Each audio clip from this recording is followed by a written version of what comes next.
Hello everyone, welcome to the debate organized by SAYS Nepal. Today we are debating on the motion assuming that increasing technological innovation results in decreasing job opportunities.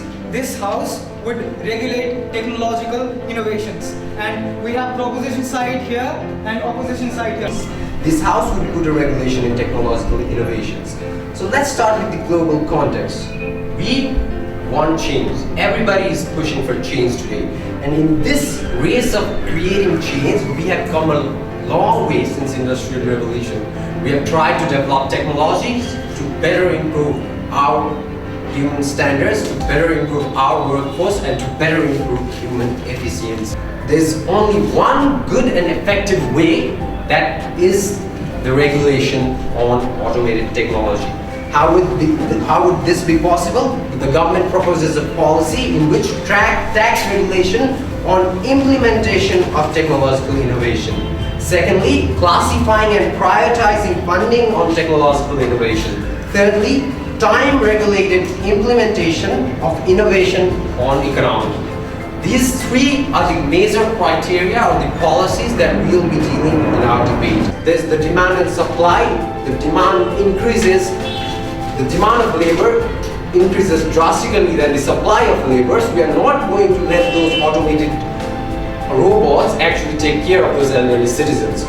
For sure, progress will happen in the future, and we will make sure that this progress doesn't hamper the job of our workforce.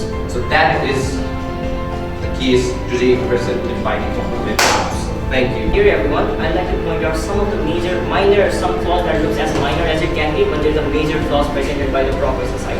So the Prime Minister believes on automated technology. If you look at his arguments closely, he's not talking about the world after 50 years or the world after 100 years. He's talking about the world after tentatively 1,000 years, because he's talking about technologies that can be as extreme as they can be. He's talking about a world where only technology is governing the entire world, but not human beings. But we need to keep in mind there is this thing called operating technology as well. And every time, no matter in the future or the past or the present, it's the human beings that are needed to operate technology, to entrepreneurship, market or anything. They'll always find a way. The idea proposed in this motion is actually about those people who are unskilled labor. If you look at the history, the number of unskilled labor is continuously decreasing. Because the idea here is to, rather than having human beings as slaves, the idea is always better to have computers as slaves. Are we trying to compromise technological innovation, or are we trying to compromise jobs for unskilled laborers? Our side of the house believes that we are ready to compromise jobs for unskilled laborers. Why? Because they're not as extreme and not as visible as the Prime Minister proposed. They're in as minimum level as it can be. When it comes to job and when it comes to technology has been really decreasing in this world. Before that, sir. Yes, sir. Would you please care to elaborate, give us a picture of how unskilled labor and skilled labor are in the global market? Sure, sir. In the past, people used to wash their clothes. Many people used to. In the present, we have washing machines. In the past, people used to use their notebook in order to for wind purpose. Now we have fans and other stuff. So it's not a general idea or not a database picture. It's common sense, sir. Actually trying to regulate technological innovations and not actually cutting it off. So first thing is, job opportunities, we are also taking the future in hand. And here, the very first point argument presented by our opposition leader was not very viable, and yes, not even related to the debate, because he clearly mentioned that technological inventions of development in science, this and that, and so on. But the thing is this, when there is technological innovations, he's only showing a very good brighter part. It's only for the skilled labor. He has been taking that, saying that education is actually decreasing the unskilled labor. But we would like to ask the opposition leader that how can you ensure that education actually decreases unskilled labor? Actually, what the whole scenario is showing that the technological innovations are actually increasing, but there is no regulations over here. Now, second is allows better control, like with the points provided by our Prime Minister. And the second argument, this goes directly to how actually it allows better control. Our whole motion says about regulating technological innovations and actually not eradicating it. But however, over whole time, our opponent house has been kind of very tensed about what happens when there is no technology. His actions diverge to such situation. But we are not saying we are actually eradicating the technology. We are letting them develop, but we are actually regulating it also for the job market, for the future market, for the people themselves. Second is about the efficiency. It's also about us humans. Yeah. If you were to choose first number of people losing their job, and second number of people losing their life, as I've already mentioned arguments about medical science, which one would you choose?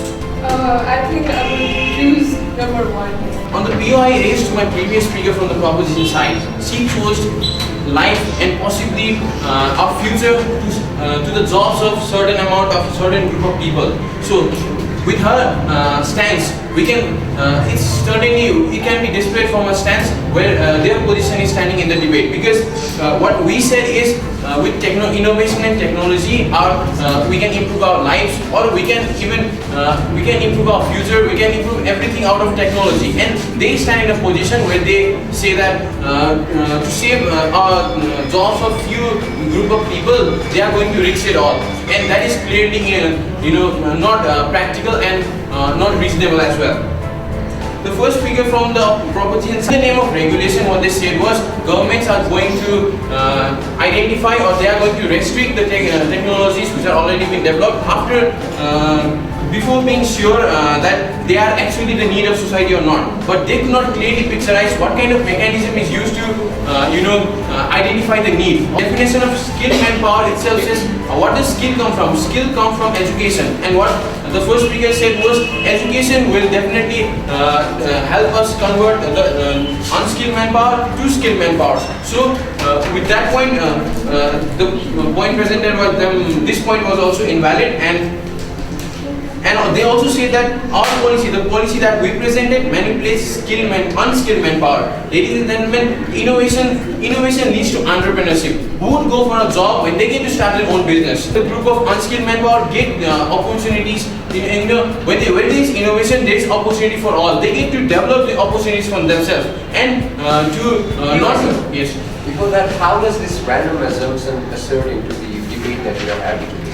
How does this work out the thing that we're saying, education, skill, manpower? How would it create job opportunities and things? We're not talking about creating some kind of organizations or government creating jobs for themselves. We're talking about giving education, promoting innovation, and then helping people to create opportunities for themselves. With that, now I would like to go with our second point, which was innovation gives unique selling point.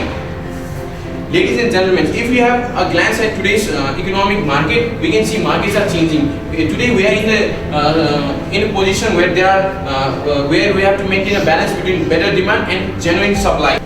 As the motion is actually about the regulation of technological innovation will actually minimizes the job efficiency, job placement of a manpower.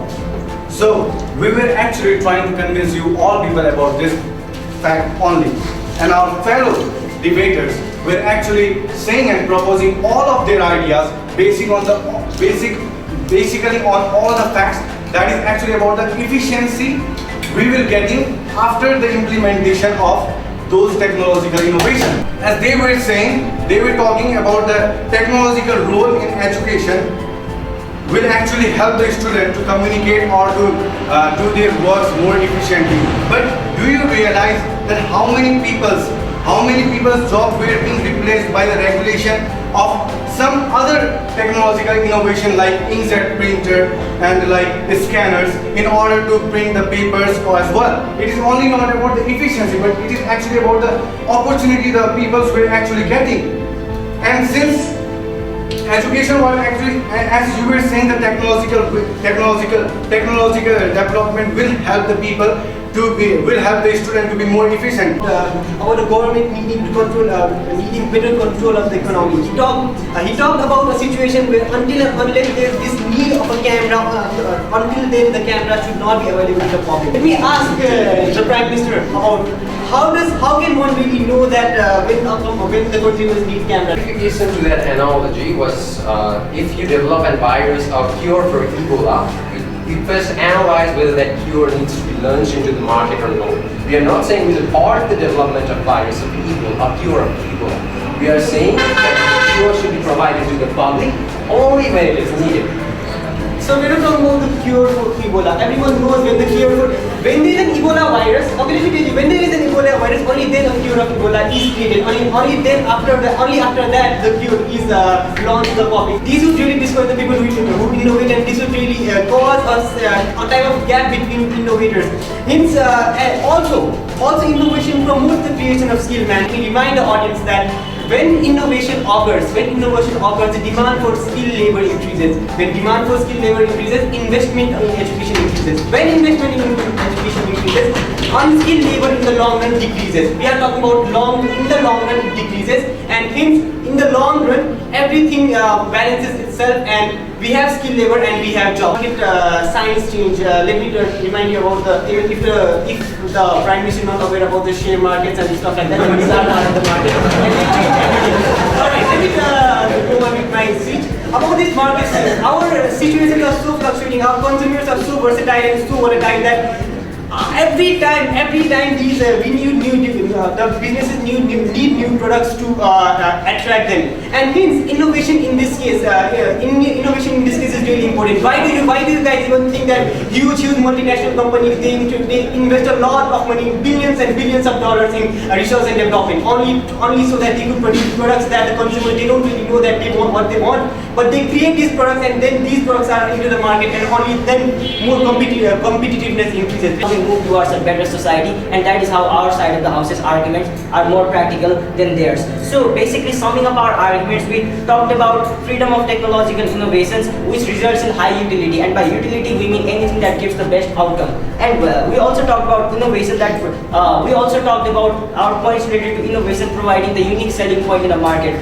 where we talked about contexts that were proposed by the proposition side as well. We talked about the market, we talked about the fluctuation environment in the market, and coming a little bit above of that, we talked about space technology, we talked about medical science and need of technological innovation in those fields, and how restricting technological innovations for the sake of increasing jobs or regulating or moderating jobs is actually a curse, because we are compromising things related to medical science and things related to space technology and any other aspect which actually results in the society being a better society than before. So either way, if you look at it from any angle, the arguments that the proposition side actually presented are nebulous in a sense that it's misleading in a sense that our side of the house's arguments are more practical. It's more practical because we're certainly proving that we are moving towards a better society by the resolutions that our side of the house has proposed, and that is how we should win this debate. Thank you. The government side of the house has tried to present a policy which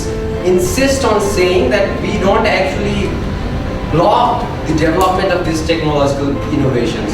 We don't actually say, don't develop cure for Ebola, don't develop any new technologies, don't develop anything new. We are not saying that. What we are saying is, based on the demand and supply in the market, then only we deploy these technologies. What that would do is actually create a balance between the supply and demand and what is needed to meet that supply and demand. That is what the government side of the house has been trying to present to the opposition from the beginning of the debate. What the opposition side was constantly saying is we are worrying about the future. We are mainly focusing on the future. And they are worrying about the present. They are giving the solutions to the present. While the speakers come in front and say everything will balance itself in the future. That is not the case, my friends. This is not happening. Again, we were saying jobs. They were again bringing out products and how products would play in the market. We are not talking about products or bringing products. We are not saying don't bring products at all. Again, we are saying let us use those technological innovations in right time, in right moment, considering the job availability and the manpower in the global world.